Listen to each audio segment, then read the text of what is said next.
أعوذ بالله من الشيطان الرجيم بسم الله الرحمن الرحيم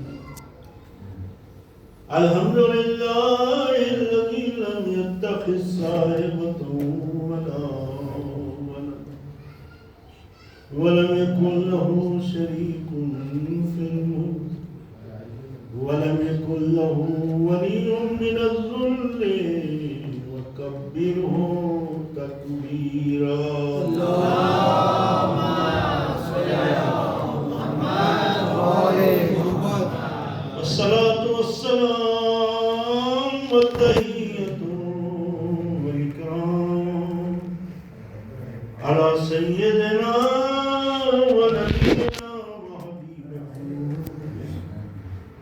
وطبيب نفوسنا وشفيع ذنوبنا بالقاسم محمد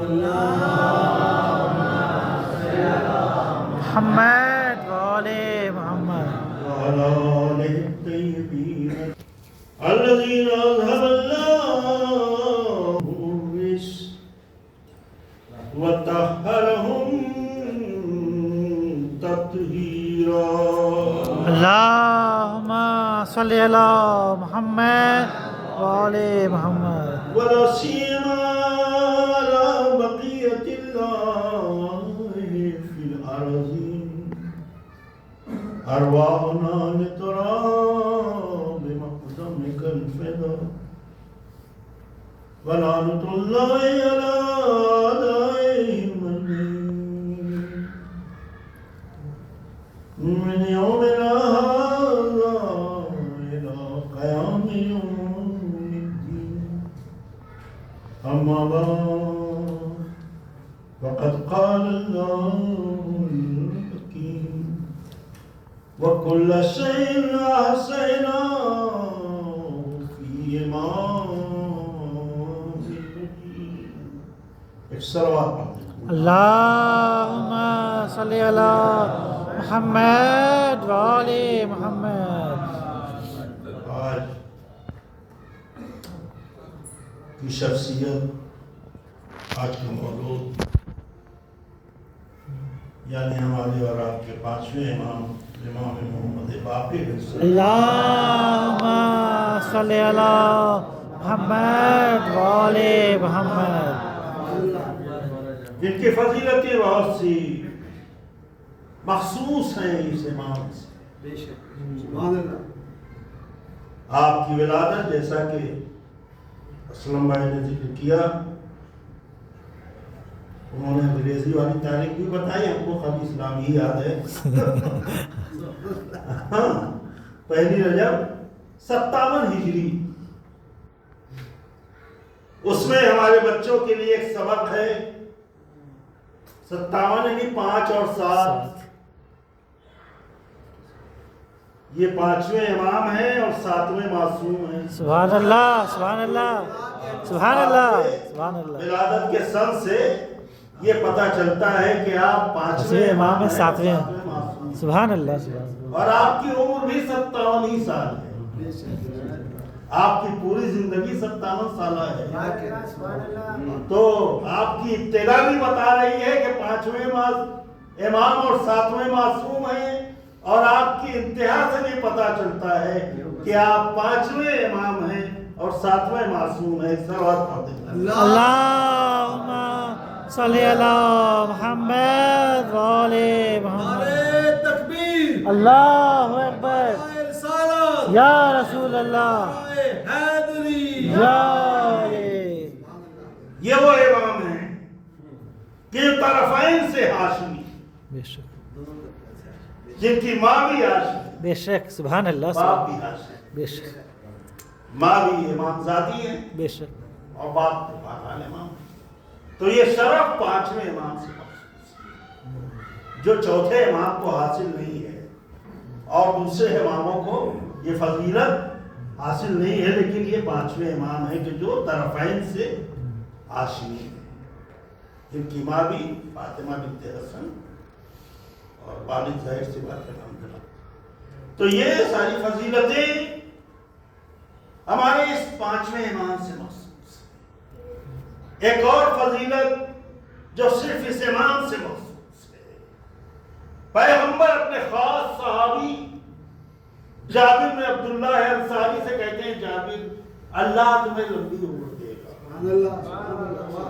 تم میرے 5ویں جانشین سے ملاقات کرو، سبحان اللہ سبحان اللہ اور جب اس سے ملنا تو میرے اس جانشین کو میرا سلام کہتے ہیں۔ سبحان اللہ یہ عظمت صرف 5 میں، اس سے اندازہ ہوتا ہے کہ اور کوئی علیہ السلام ہو نہ ہو، ہمارے اماموں کو بہرحال یہ شرف حاصل ہے کہ خود پیغمبر میں سلام دے، سبحان اللہ بے شک۔ اور 6 مہینے تک تو در فاطمہ پہ آ کے اہل بیت کو سلام کرتے ہیں،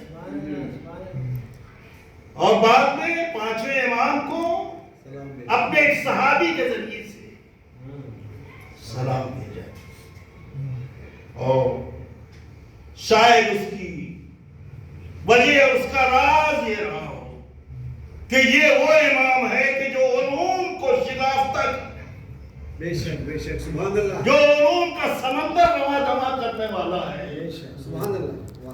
اس سے علم کی اہمیت کا بھی پتہ چلتا ہے۔ ویسے تو ہر امام الحمدللہ تمام کمالات کا حامل ہوتا ہے، بے شک بس وقت کا تقاضا ہوتا ہے کہ کوئی امام کسی شعبے کو اجاگر کرتا ہے، کوئی دوسرے شعبے میں نمایاں کامیابیاں جو ہے وہ امت کے سامنے پیش کرتا ہے۔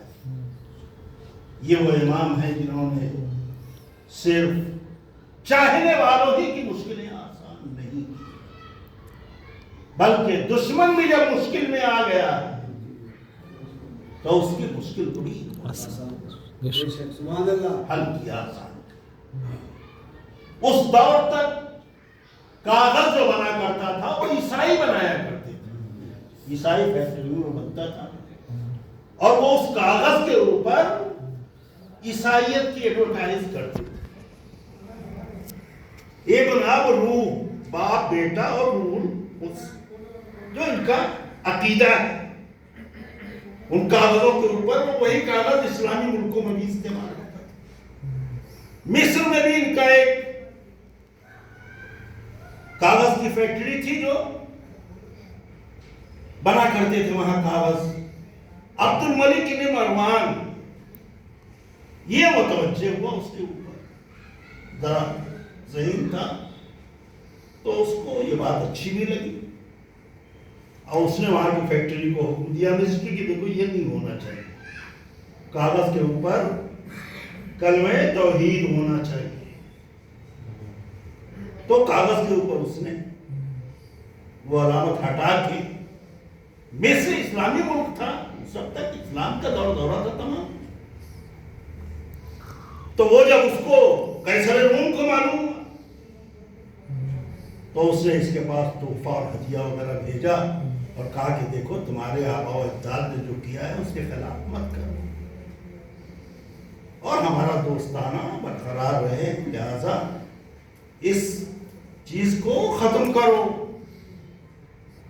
تو اس نے اس کے جو سفیر تھا اس کو واپس کر دیا، اس کا انعام بھی واپس کر دیا، تو دوبارہ اس نے اور قیمتی انعام بھیجا، کہا شاید وہ انعام تمہارے شایان شان نہیں تھا، لہذا میں یہ بہتر بھیج رہا ہوں، اور اب جو ہے وہ تم اپنی سرکت سے پاس آ جاؤ۔ اس کو دوسرے واپس کر دیا۔ تو تیسری بار اس نے اس سے بڑا انعام دے کے اور اس دھمکی کے ساتھ کہ اگر تم نے وہ کاغذ سے وہ علامت نہیں ہٹائی اور ہماری علامت کو رائج نہیں کیا تو ہم درہموں اور دینار کے اوپر تمہارے رسول پہ گالیاں لکھوا کے اور رائج کر دیں گے۔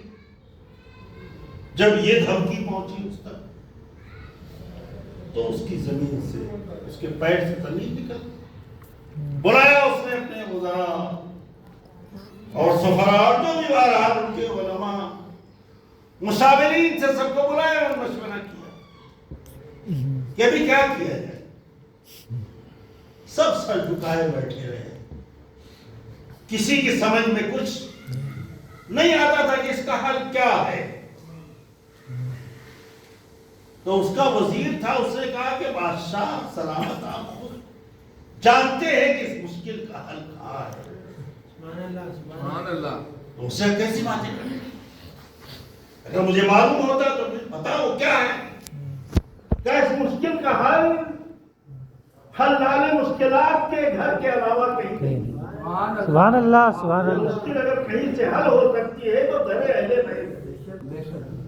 تو فوراً توجہ ہوا, کہا کہ صحیح بات ہے, اور اپنا ایک وفد اس نے بھیجا مدینے. اس وقت چوتھے امام کی امامت چل رہی تھی, پانچویں امام کی امامت کا دور ابھی نہیں تھا. یہ سن 75 ہجری کا واقعہ ہے, جب ابھی امام کی عمر 18-20 سال کے قریب تھی, زیادہ نہیں تھی. آپ ابھی دورے منصب امامت پہ نہیں تھے اس وقت, چوتھے امام کی امامت کا دور تھا. تو اس نے مدینے بھیجا. چوتھے امام نے مولا امام باقر کو بھیجا کہ آپ جائیں اور اس مشکل کا حل پیش کریں. تو جب امام تشریف لائے تو وہ اس کو اچھا نہیں لگا کہ صاحبزادی نو عمر, اتنی بڑی مشکل یہ کہاں سے حل ہوگی. تو کہا ہے مشکل کیا ہے وہ بیان تو کرو. کہا مشکل یہ ہے, کہا اس کو سفیر کو روک لو اور کاریگروں کو بلاؤ, اور جیسا ہم بتاتے ہیں اس اعتبار سے درہم اور دینار ڈھلواؤ. اس پہ باقاعدہ کلمہ توحید ہو, کلمہ رسالت ہو, اور جس سن میں بن رہا ہے وہ سن اس پہ لکھا جائے, اور پورے اسلامی شہروں میں ممالک میں اعلان کر دو کہ اب صرف یہی سکہ چلے گا, اس کے علاوہ کوئی سکہ اسلامی ملک میں نہیں چلے گا. اگر پایا گیا کسی کے پاس تو اسے سزا دی جائے گی, اسے بدلو, اور اس کے بدلے یہ اسلامی درہم و دینار چلے گا. اب وہ سکہ اسلامی ملکوں میں نہیں چلے گا. اور ایک دو سکے اس کو سفیر کو دے کے بھیج دیا, کہا جا اور قیصر روم کو یہ دے دینا, بتا دے. اور جب وہ پہنچا تو اس کی حالت خراب دیکھ کے تو اس کے مشاورین نے کہا کہ آپ نے جو کہا ہے اس پہ عمل کیجیے, درہم و دینار پہ گالیاں لکھوا دیجیے ان کے پیغمبر کو. کہا بیوقوف ہو گیا ہے, اب ہم لکھوا کے کیا کریں گے جب ہمارا درہم و دینار ان کے ملک میں چلنے ہی والا نہیں ہے. تو اب ہم سبحان اللہ سبحان اللہ یہ کر نہیں سکتے ہیں. اور اس نے کہا میں سمجھ گیا کہ یہ بادشاہ کے بس کی بات نہیں ہے. سبحان اللہ سبحان اللہ. اس مشکل کو اگر کسی نے آسان کیا ہے تو وہ اہل بیت ہیں. اور ایک بار پھر انہوں نے جس طرح مباہلے میں عیسائیوں کو شکست دی تھی, آج دوبارہ عیسائیوں کو شکست دی ہے. ایک صلوات پڑھ دیں محمد. اللہم صلی اللہ محمد وآلِ محمد یا اللہم صلی اللہ محمد وآلِ محمد. امام نے یہ مشکل آسان کی, اور یہ پہلی بار اسلامی ملک میں اسلامی سکہ جو بنا ہے درہم و دینار وہ 5ویں امام کی دین, 5ویں امام کی دین ہے. اور ظاہر سی بات ہے اسلام کے ذمہ دار تو یہی ہیں. حقیقت پوچھیں تو ان کے علاوہ اور کوئی دین الہی کا ذمہ دار نہیں. اور اسی طرح سے امام کو ہر چیز کا علم ہوتا ہے. امام تشریف رکھتے ہیں, چاہنے والے ارد گرد بیٹھے ہوئے ہیں. ایک چاہنے والا افریقہ سے آتا ہے, امام کی خدمت میں سلام کرتا ہے, دست بوسی کرتا ہے, بیٹھ جاتا ہے. امام نے اس سے اپنے ایک چاہنے والے کے بارے میں پوچھا کہ راشد کا کیا حال تھا جب تم وہاں سے نکلے ہو. کہا مولا بخیر وعافیت تھا, اسے سلام بھیجا ہے, بالکل ٹھیک ٹھاک تھا. کہا اللہ اس پہ رحمت نازل کرے. کہاں مولانا کیا کوئی حادثہ اس کے ساتھ پیش آ گیا؟ کہاں اس کا انتقال ہو گیا؟ کہاں مولانا بالکل ٹھیک تھا، صحیح سالم تھا، کب ہوا؟ کہا تیرے نکلنے کے 2 دن کے بعد انتقال ہو گیا۔ اس نے کہا وہ بیمار بھی نہیں تھا مولانا۔ کہا کیا ہر مرنے والا بیمار ہوتا ہے؟ موت جب آتی ہے تو کوئی بھی چلا جاتا ہے۔ امام کی یہ گفتگو امام کے چاہنے والے بھی سن رہے ہیں۔ ابو بصیر جو خاص امام کے صحابی کا مولا، کیا آپ وہ افریقہ کے راشد کو جانتے؟ تو کبھی افریقہ گئے نہیں اور وہاں راشد کے بارے میں آپ سوال کرتے؟ کیا تو سمجھتا ہے کہ میرا چاہنے والا دنیا میں جہاں ہے میں اس کی خبر نہیں رکھتا؟ تیرا عقیدہ ہی صحیح نہیں ہے اگر تو یہ سمجھ رہا میں جن کا امام ہوں وہ دنیا میں کہیں بھی ہیں تو مجھے ان کی خبر ہے، اور وہ کیا کر رہے ہیں یہ بھی مجھے معلوم ہے۔ اس غفلت میں نہ رہنا کہ ہمیں پتہ نہیں کہ ہمارا چاہنے والا کس حال میں، ہم باخبر ہیں ہمارا کون سا چاہنے والا کہاں کیا کر رہا ہے۔